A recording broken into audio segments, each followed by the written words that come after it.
आपका हमारी आध्यात्मिक यात्रा में हार्दिक स्वागत है।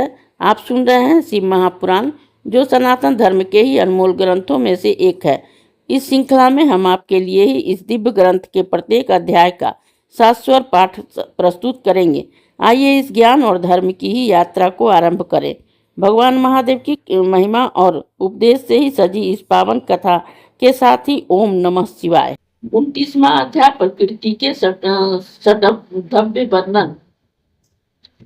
वायु बोले कि अब मैं यह कहता हूँ कि जिसे जगत बगर्थात्मक कहा जाता है, जिसमें इच्छा मार्गों का ही ज्ञान होता है। संसार में जो कुछ है सब शब्द अर्थात्मक है। जैसे गवादी पद गौ आदि का ही ज्ञान कराता है, प्रकृति का यही परिणाम एवं शब्दार्थ जो दो प्रकार से कहा गया है। यही शिवाशिव की विभूतियां प्रकृति है भी है, यही शब्द की आत्मा या विभूति है। पंडितों ने ही इसे तीन प्रकार से कहा है, स्थूल सूक्ष्म अपराध। यही सर्वंश के ही प्रत्यक्ष गोचर और सूक्ष्म है, जो कि शिव तत्व के आश्रित और क्रिया शक्ति की भी कहलाती है। ज्ञान शक्ति का भोग ही ईश्वर की इच्छा है। यही समस्त शक्तियों का ही समिष्टि आत्मा शक्ति से ही तत्व भी कहा जाता है।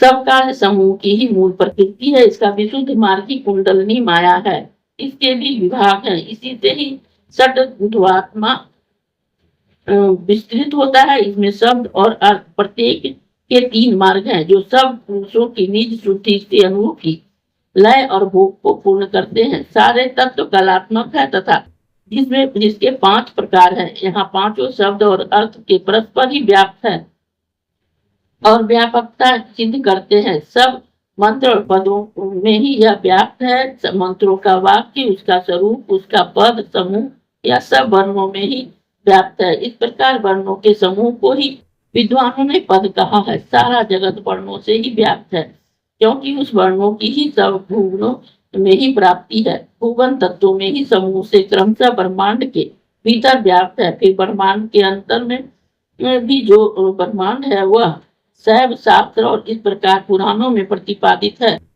जिन तत्वों के संख्या योग से ही वर्णन किया गया है। प्रथम परा प्रकृति के आदि में ही 5 प्रकार के परिणाम हुए। कला, निवृत्ति, प्रतिष्ठा, विद्या और शांति, यही उसके विशुद्ध रूप है। वह पराशक्ति इन कलाओं से परे षड्भवों में ही विभक्त है। वही सर्वत्र व्याप्त है। वही परा प्रकृति का ही भाव और वही सब सत्यवादी के शिव तत्व रूप है, जो षड्भवों से में विद्यमान है। आदि शक्ति को लेकर ही पृथ्वी तक शिव तत्व प्रकट है। वही शिव का ही परम धाम है, जिसमें व्यापिका शक्ति विद्यमान है तथा जो 5 तत्वों से शोधन से ज्ञात होता है। निवृत्ति कला से ही लेकर रुद्र पर्यंत अंत की स्थिति शोधन की जा सकती है। प्रतिष्ठा कला से ही ऊपर जहाँ तक की अव्यक्त शोधन करे।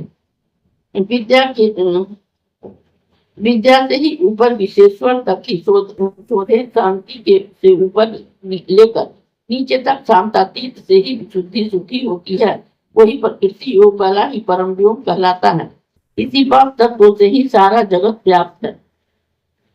साधक इसी में ही सब कुछ देखे, इसको बिना जाने शुद्धि से ही वंचित रहता है। उसका श्रम व्यर्थ होता है। वह अधोयोनि को प्राप्त होता है। शक्तिपात योग और तत्व व्याप्ति के ही तत्व जाने बिना विशुद्धि को कोई नहीं जान सकता है, क्योंकि शक्ति की ही परमाज्ञा शिव संबंधी चिद्रूपा परमेश्वरी है। उसी से ही साधनभूत होकर ही शिव सब में अधिष्ठित है। न आत्मा है, न माया, न यह विचार।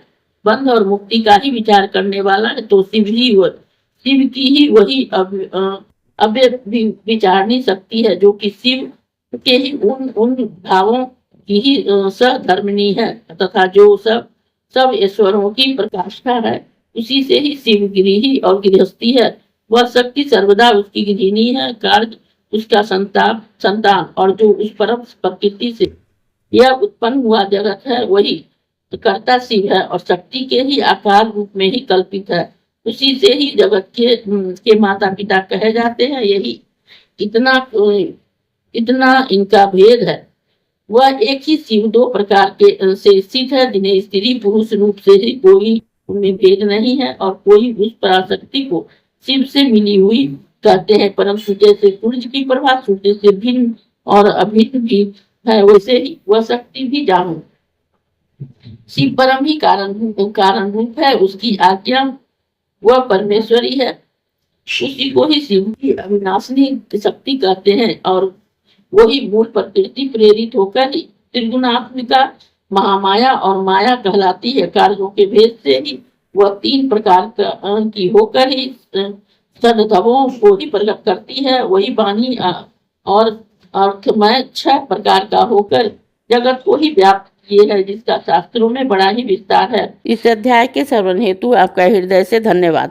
हम आशा करते हैं कि शिव महापुराण की यह दिव्य कथा आपको आध्यात्मिक शांति और गहन ज्ञान प्रदान कर रही होगी।